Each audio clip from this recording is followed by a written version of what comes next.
people often ask, well, what are the challenges? You know, you're running for office, but you've got a young family, you've still got to, you know, make a living while you're doing all this, and it is a challenge, but I also think it's a great benefit.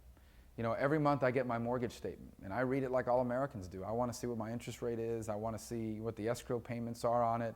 Are we getting a good deal on our property insurance? Where can we save some money? What are our property taxes compared to last year? Will that mean our monthly payment will be less? You know, I still have student loans. My last student loan that I have yet to pay off, you know, because my parents couldn't afford to pay for our college. So part of the package was student loans to get my law degree. And, you know, we've paid off all of them but one, but, you know, I know what it's like to have student loans. And I know what it's like to put your car insurance out to bid every 6 months, which is what I do. I try to get the best deal, and so we've switched to different insurance companies based on what the right deal is for us and our families.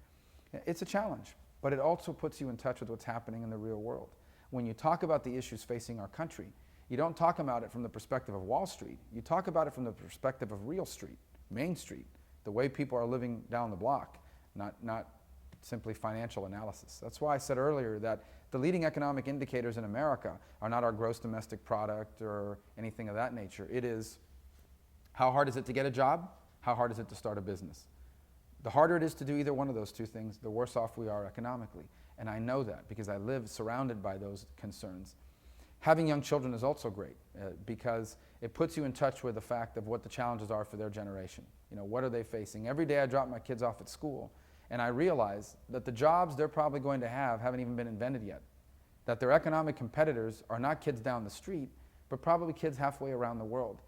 And I know how important it is for them to be prepared, to be competitive in a global marketplace, and how important that is for our country, that our kids are prepared to compete in a world where their competition is not going to be some folks halfway across the country. It's going to be some people halfway around the world. And all of that is good, you know, and it, I think, puts us more in touch with what's happening in the real world, which is the ultimate aim, I think, of politics.